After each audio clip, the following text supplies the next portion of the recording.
Aslam friends, welcome back to my YouTube channel. तो अभी मैं नावल का पार्ट नंबर 11 स्टार्ट करने लगी हूँ। अगर आपको ये वीडियो अच्छी लगी है तो लाइक और शेयर ज़रूर कर दीजिएगा। इतने दिन हुए हया मैडम आपको आज़ादी दी है, क्यों ना आपको दीदार का शर्फ दिया जाए। अंस मुस्कुराते हुए अपने घर में बैठा अपनी गाड़ी को हया के घर की तरफ मोड़ चुका था। हाँ, आज इतना अंधेरा क्यों है हया तुम्हारे घर में? वो गाड़ी उसके घर के सामने रोते हुए सामने उसके घर को देखकर बोला था। चलो यार अंशा, मिसेस अंशा हमारी नींद हराब करके खुद नींद के मजे ले रही हैं, क्यों ना उसकी नींद भी हराब की जाए। अंश मुस्कुराते हुए हर बार की तरह दीवार से ऊपर जाकर उसके कमरे तक गया था। बालकनी में जाकर विंडो से अंदर देखा तो हर तरफ हया का कमरा अंधेरे में डूबा हुआ था। यहाँ तो कोई नहीं है, कहाँ जा सकती है हया? दूसरी तरफ देखता हुआ अंश अब दूसरी साइड से होते हुए राहदारी की तरफ गया था। यहाँ तो कोई नहीं है, सब कहाँ चले गए हैं? अंश सोचते हुए बाहर निकल गया था। हेलो तालब, तुम्हें मैंने कोई काम बोला था। अंश अपनी गाड़ी के पास खड़ा अब फोन पर अपने हाथ साथी से बातें कर रहा था। क्या क्या कहा तुमने? कहाँ चली गई है वो? इतना सब हो गया और यहाँ से शिफ्ट कर गए और तुम मुझे अभी बता रही हो? शुक्र अदा करो तो मेरे सामने नहीं हो, वरना मैं तुम्हें जिंदा जमीन में गाड़ देता। वो गुस्से से फोन को बंद कर गया था। फोन उठाओ मेरा हया। वो अब हया को फोन कर रहा था, जो बेल तो हो रही थी पर वो उठा नहीं रहे थे। हेलो, हेलो हया, कहाँ हो तुम? दूसरी तरफ से फोन उठाने पर अंश जल्दी से बोला था। जी हया बाजी का नंबर नहीं है। वो जाते हुए अपना मोबाइल मुझे देकर गई थी। आप अपना बता दें, जब उनका फोन आया तो मैं आपको बता दूंगी। तुम जानती हो कि हया कहाँ है? अंश की बात सुनकर गुस्से से बोला था। नहीं जी, मुझे नहीं पता हया बाजी किधर गई है। अभी वो कुछ और बोलती, अंश फोन बंद कर गया था। छोड़ूंगा नहीं मैं तुम्हें, यूनिवर्सिटी तो आओगी ना? वो गुस्से से बोलते हुए गाड़ी में सवार हो गया था। अब आएगा तुम्हें मजा अंशा, मुझसे पंगा लिया है ना? करो जाओ शादी, मैं तो अब 1 महीने यूनिवर्सिटी भी नहीं जाऊंगी। रोहो तुम ऐसे ही तरपते हुए। हया मुस्कुराकर बोलते हुए टीवी देख रही थी। जानबूझकर ही अपना सैल देखकर आई हूँ चौकीदार की बेटी का, वो मुस्कुराते हुए सोच रही थी। फिर उठकर बाहर बालकनी में चले गए थे। मोहब्बत जबरदस्ती हासिल नहीं की जाती अंश, ना तुम्हें मुझसे मोहब्बत है और ना कभी हो सकती है। जल्द ही मुझे मालूम हो जाएगा कि तुम्हें मुझसे मोहब्बत है या नहीं। आजमाइश बहुत करीब है अंश, मेरे वजूद को मैं देखो कि तुम इस तरह कबूल कर पाओगे कि नहीं। तुम सच में वो चाहते हो जिसका मामा ने बोला था? वो आएगा और हया को सबकी नजर से दूर ले जाएगा, मुझे मेरी दुनिया देगा, मुझे मेरी कमी के साथ अपनाएगा, मेरे वजूद पर लगे दाग को अपनी मोहब्बत से मिटा देगा। अंश शाह, वह ठंडी सांस हार्ज करते हुए अपनी सोचों में गुम बाहर बालकोनी में खड़ी दिसंबर की सर्द हवाएं उसके वजूद को छूकर गुजरी थी। आंखों को बंद किए इन हवाओं का होद के आर पार जाता हुआ महसूस करते अपनी माजी की इस खौफनाक रात को सोचते हुए रो दी थी।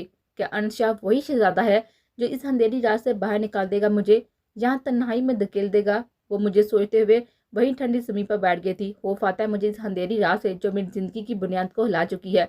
हमारी जिंदगी में यह अंधेरा लाने वाले अपनी जिंदगी में मगन सुकून से जी रहे हैं। वो खुद से बातें करते हुए रो रही थी। उसे इस तरह कोई फर्क नहीं पड़ रहा था कि वह ठंडी जमीन पर बैठी है। वो इस ठंडी जमीन पर बैठी खुद के अंदर जलती हुई आग को बचाने की कोशिश कर रहे थे। सलाल रात के पहर रताशा के कमरे में आज जो कि लाइट को जलाकर सोई हुई थी। वो सब बहनें ही रात को लाइट जलाकर सोती थी। उनकी जिंदगी का एक हल्ला रह गया था। सलाल के हाथ में केटी थी। वो मुस्कुराते हुए अंदर आया था। हाथ में पकड़ी हुई इस दिन वाली केटी को जरताशा के ऊपर रख दिया था, जो अब चलते हुए उसके चेहरे की तरफ जा रही थी। जरताशा उसकी हरकतों से हड़बड़ा कर उठ गए थे। जब अपने पास केटी को देखा तो खुशी से उसको पकड़ लिया। सलाल उसको मुस्कुराता हुआ देखकर मुस्कुरा रहा था। आज सलाल के साथ आने से बहुत हद तक जरताशा का डर उतर चुका था। ये आपके पास है? मुझे तो याद ही नहीं रहा इसका, वरना तो मैं पहले ही आपसे ले लेती। मुस्कुराते हुए उसके हाथों से सहलाती हुई बोली थी। कितनी प्यारी है ना ये क्यूट सी, उसके साथ खेलते हुए बोली थी। हाँ, पर मेरी केटी से ज्यादा और क्यूट नहीं है, मेरी केटी तो मासूम भी है। वह मुस्कुराते हुए उसकी नाक दबाकर बोला था। जरताशा भी उसे देखकर मुस्कुरा दी थी। सलाल आई लव यू अलाट, उसके गाल पर प्यार देते हुए बोलते सलाल को हैरान कर गए थे। उफ पागल लड़की, वो अपने सर पर हाथ फेरते हुए बोला था। तुम खेलो इसके साथ, मैं चलता हूँ। मुस्कुराकर बाहर निकल गया था और जरता शाह मुस्कुराते हुए किटी को अपने साथ लगा कर लेट गए थे। चलो जल्दी तैयार होकर नीचे आओ, आज हम सब तुम्हारे घर जा रहे हैं। और अपना कोई भी सामान पैक मत करना, सिर्फ तुम चल रही हो हमारे साथ और वापस भी आना है, वहां नहीं रुकना। हाजिर प्रिया को वॉशरूम से निकलता हुआ देखे बोलता कोई भी बात सुने बगैर बाहर निकल गया था। प्रिया अल्लाह पीछे बस उसे जाता हुआ देख के रह गई थी, जिसकी बात सुनने बिना चला गया था। तैयार होती जल्दी से नीचे चले गए थे, जहाँ पर सब डाइनिंग टेबल पर बैठे नाश्ता करने में मसरूफ थे। प्रिया इधर आओ, मेरे पास बैठो। परी उठकर प्रिया को अपने पास लाकर बिठाते हुए बोली थी। आली ने एक नागवार नजर परी पर डाली थी और गुस्से से अपनी चेयर से उठकर बाहर निकल गया था। परी आली को ऐसा जाता हुआ देख अपनी नजरों को फेर गए थे, जो गुस्से से उसे देख रहा था। क्या लोगी तुम फ्रिया? ये लो चाय। मुझे पता है चाय तो तुम ज़रूर पीती हो, और बता दो क्या लोगी साथ? परी फ्रिया को चाय देते हुए बोली थी। मुझे और कुछ नहीं चाहिए परी। बस वो चाय के कप को लबों से लगाते हुए बोली थी। हाजिर उसकी हर हरकत को नजरों में रखे हुए था। चाय पीकर वो वहां से परी के साथ उठ गए थे। हाजिर बाहर गए तो वो परी के साथ खेलती थी। वो परी के साथ खड़ी थी। हाजिर चलते उसके पास आया था। चलें आपके घर? हाजिर मुस्कुराकर बोला था। जी ये लें ड्रेस, मामा लोगों ने घर चेंज कर लिया है। मुझे परी का मोबाइल देते हुए बोली थी। ओके चलो निकलो। फिर हाजिर मोबाइल लेते हुए गाड़ी की तरफ बढ़ा था। ये सब लोग जाएंगे क्या? फिर यह सब लोगों को अपनी अपनी गाड़ी में सवार होता हुआ देखकर बोली थी। ये सब भी जाएंगे, दादा का हुक्म है। आप क्या किसी की बारात लेकर जा रही हैं क्या जो सब जाएंगे? प्रिया तरस करते हुए बोली थी। बारात तो अब लेकर जाने से रहे, वलीमा ही हो चुका है, बारात नहीं जा सकती अब। चले जल्दी। वो गाड़ी का फ्रंट डोर खोलते हुए बोला था और प्रिया ने उसे खाद जाने वाली नजरों से देखा था और चुप करके घर में बैठ गए थे। चौकीदार को प्रिया ने अपने और नौरीन के रिश्ते के बारे में बताया तो उसने उनको अंदर जाने की इजाजत दे दी थी। दादा शाह और आकब शाह घर में दाखिल हुए थे सबसे पहले। बाहर हाल में सोफे पर नौरीन और आदर साहब बैठे हुए मुस्कुराकर एक दूसरे से बातें कर रहे थे। अभी तक कोई भी नहीं उठ रहा था। नौरीन और आदर के अलावा आकब साहब को एक बुजुर्ग के साथ अंदर आता हुआ देखकर आदर साहब और नौरीन खड़े हो गए थे। आदर साहब ने नौरीन को सहारा दिया था जो कि आकब साहब को देखकर लड़खड़ाई थी। आकब साहब ने नौरीन और आदर को एक साथ देखकर नागवार से नजर उन पर देखा था और नौरीन और आदर को एक साथ देखकर आकब साहब को जलन महसूस हुई थी। पीछे से प्रिया दौड़ते हुए आई थी और अपनी माँ के गले लगकर रोने लगी थी। नौरीन प्रिया के रोने और उनके साथ बाकी सब के बारी बारी अंदर दाल होने से हैरान हुई थी और सब कुछ देख रहे थे। तो तुम यहाँ इस इंसान का साथ रह रही हो, खुद इसके इश्क के चक्कर में पड़ी हुई हो, तो मेरी बेटियों को क्या सीख दोगे? आकब शाह नौरीन को आदर साहब के साथ लगे देखकर जलकर जो कि मुंह में आया था बोल रहे थे। तमीज से बात करें मिस्टर आकब शाह। बीवी है मेरी, मैं एक लफ्ज भी बर्दाश्त नहीं करूंगा अपनी बीवी के बारे में। इसलिए कुछ भी बोलने से पहले सोच लीजिएगा कि आपका सामना किसी बेगैरत मर्द से नहीं बल्कि एक गैरतमंद मर्द से है जिसे अपनी बीवी की इज्जत करनी भी आती है और करवानी भी। आदर साहब आकब शाह के बोलने पर उसकी बात काटकर गुस्से से उनसे फुनकारे थे, जिससे आकब शाह गुस्से से कुछ बोलते हुए दादा के बोलने पर चुप होकर आदल और नौरीन को देखने लगे जो नौरीन के गिर्द हाथ को बांधे उनका मुकम्मल अपने होने का यकीन दिला रहे थे। बस आकब शाह, नौरीन से तुम्हारा कोई रिश्ता नहीं है, इसलिए जिस मकसद से ले आए हैं वो बस पूरा करने दो। अपना जहर मत घोलो, सब बर्बाद कर दो। हमें तुमसे बात करनी है बेटा। वह नौरीन से बोले थे जो कि आदर के साथ लगी हुई थी और प्रिया उनके साथ लगकर रोने का काम कर थे।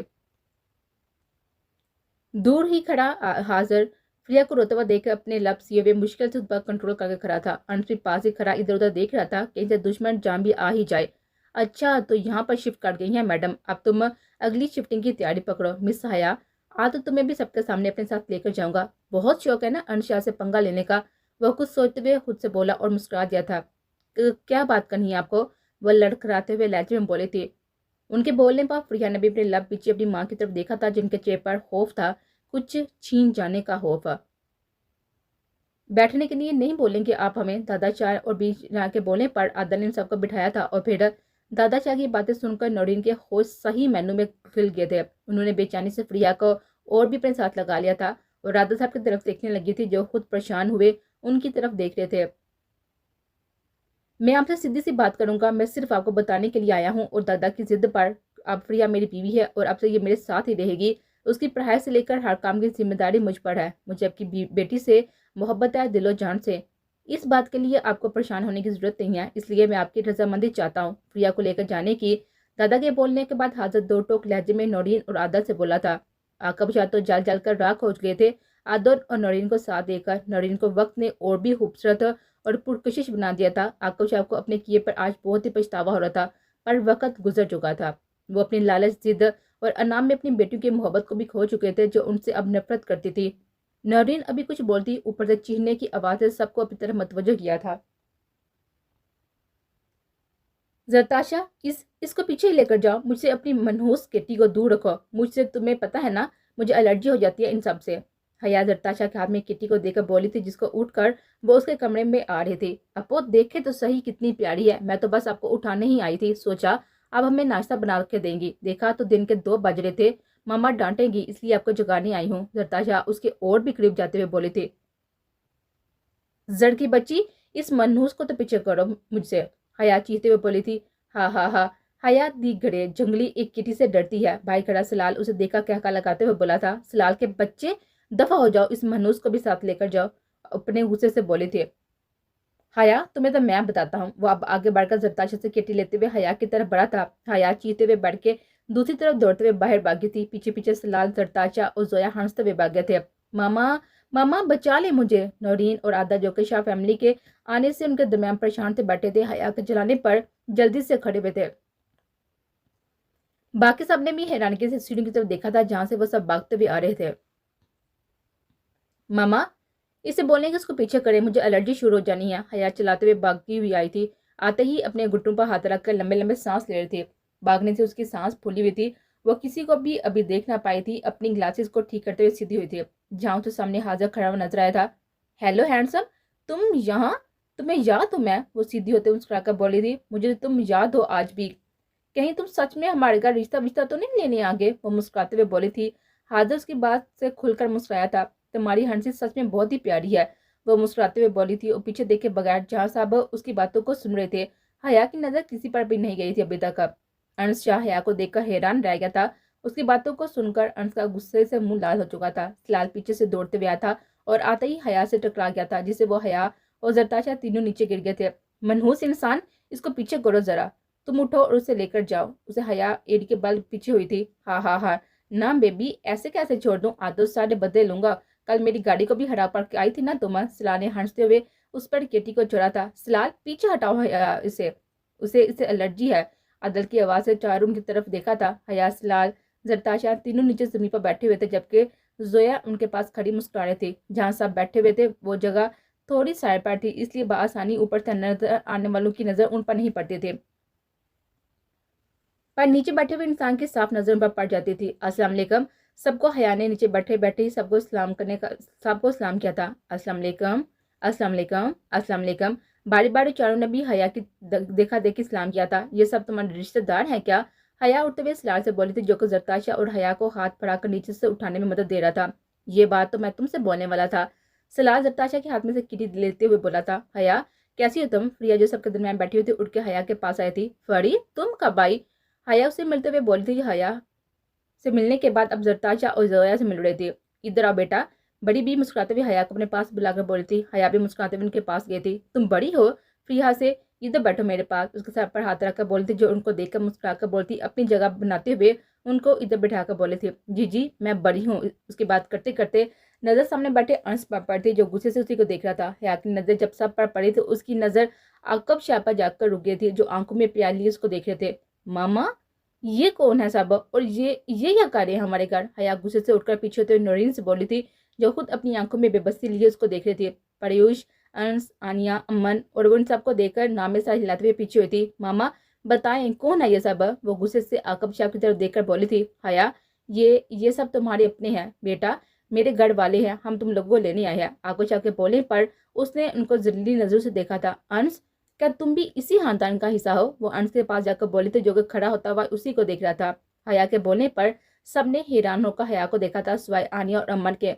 अंश ने गहरा सांस हवा में खारिज करते हाँ में सर हिलाया था। नौरीन अपना सर अपने हाथों में गिराकर सोफे पर बैठी हुई थी। आज इतने सालों बाद आकाश ने वापस आकर फिर से उनकी फैमिली को तोड़ कर रख दिया था। वह फिर से अपनी बेटियों को संभालना नौरीन को मुश्किल तरीन काम लग रहा था। आज ने उठकर जोया को देखा था, जो हया के रोने से उसके पास खड़ी खुद भी रो रही थी। आहद ने आगे बढ़कर जोया का बाजू से पकड़ा था और उसे अपने सामने किया था। फिर उसका चेहरा देते हुए मुस्कुराकर उसने साथ लगा लिया था। क्या बदतमीजी है ये, छोड़ो जोया को। आधा साहब आगे बढ़कर जोया को आहद से पीछा करने लगे थे, जो कि जोया को किसी भी मजामत को हाथ में लाए बगैर उसे अपने साथ लगाकर खड़ा था। बीवी है ये मेरी, और कोई भी उसको मुझसे दूर नहीं कर सकता, न आप ना कोई और हत्ता कि ये खुद भी मुझे खुद से दूर नहीं कर सकती। हम आए तो हाजिर लाला की बात करने थे, पर अब मैं अपनी बीवी को भी साथ लेकर जाऊंगा और मुझे कोई भी नहीं रोक सकता। कोई मतलब कोई नहीं। आहत के बोलने पर सबने हैरान होते उसको देखा तो क्या तुम वो ऑफिसर हो जिससे जोया का निकाह हुआ था? आदा के बोलने पर सबने उनकी तरफ देखा था। जी हाँ, मैं हूँ। निकाह की बात पर सबने आहत की तरफ देखा था। करना कुछ था और हो कुछ हो रहा था। सब उलझ गया था। हर रिश्ता आज सबके सामने खुल गया था।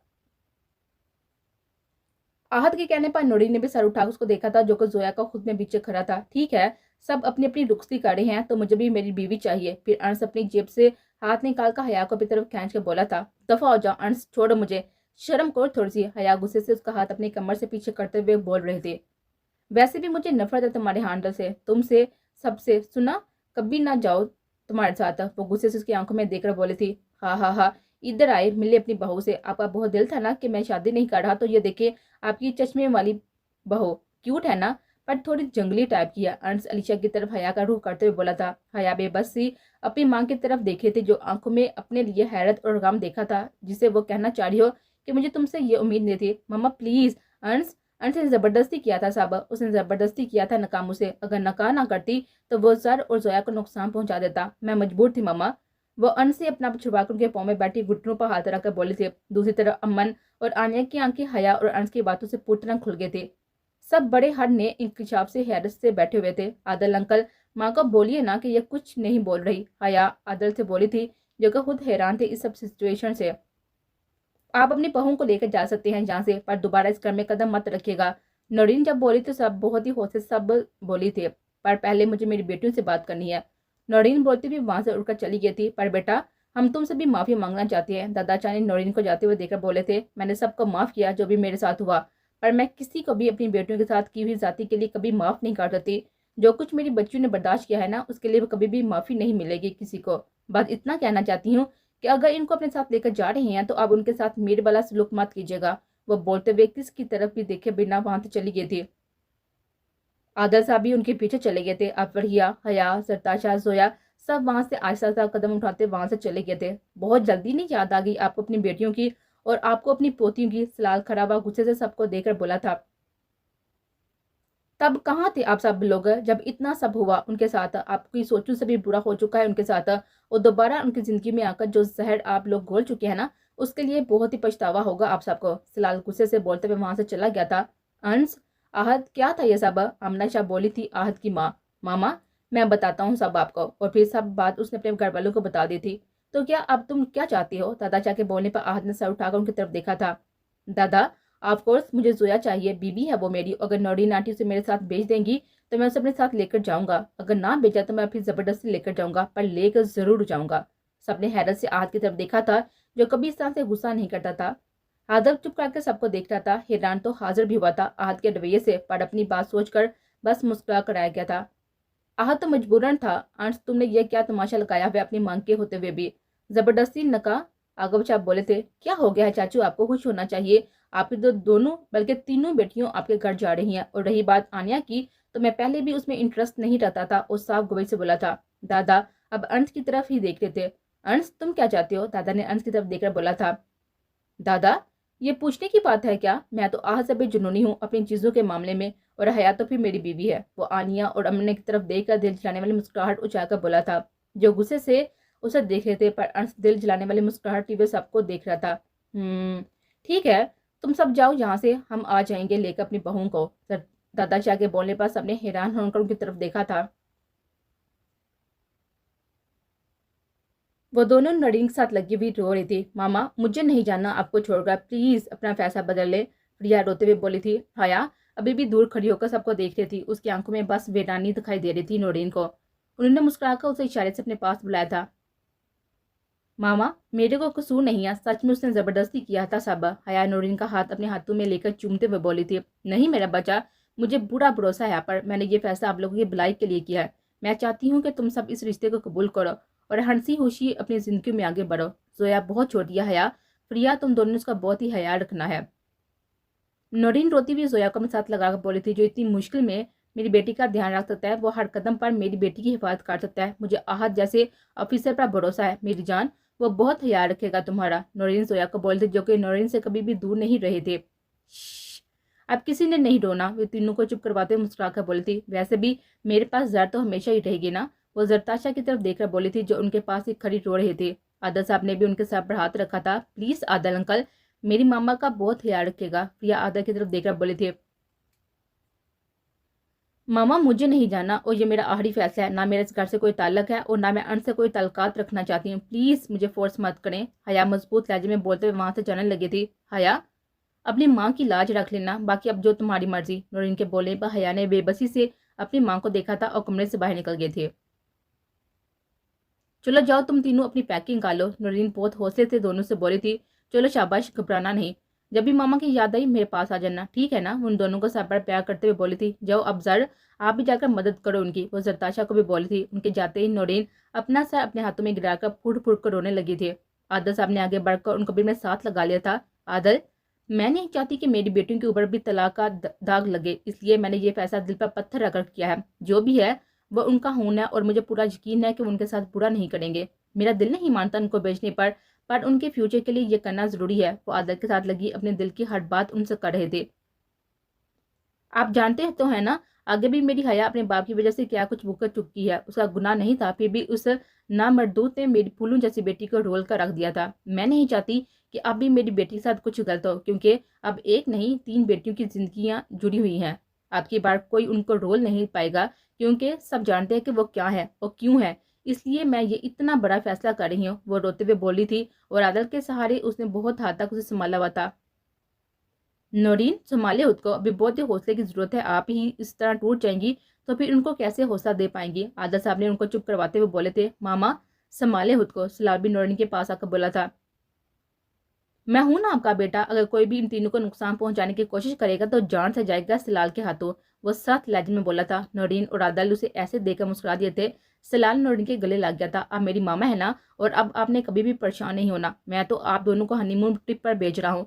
सलाल हंसते हुए बोला था, जिसे नौरीन और आदल भी मुस्कुरा दिए थे। मामा, ये सरियल इंसान बिल्कुल ठीक बोल रहा है, आपको जाना चाहिए हनीमून ट्रिप पर। पीछे खड़ी हुई हया बोली थी। उसके हाथ में बैग था। जा रही है मेरी बेटी? नौरीन उसे अपने साथ लगाकर बोली थी, सिर्फ आप ही वजह से जा रही हूँ, वरना मेरा दिल नहीं था जाने को। इस घर में तो मैं मर कभी नहीं जाऊं। वो आंखों में नमी लिए सर झुकाकर बोले थे, तुम्हें इन दोनों का ख्याल रखना है हया। वो उसके माथे पर अपने लब बढ़ाकर बोली थी, मामा मेरा ध्यान कौन रखेगा? मुझे इस रिश्ते से बहुत ही खौफ आ रहा है। मेरे अंदर हिम्मत खत्म हो रही है। मैं कैसे सब करूंगी? सब ठीक हो जाएगा, सब अल्लाह पर छोड़ दो, वो तुम्हारे हक में बेहतर करने वाला है।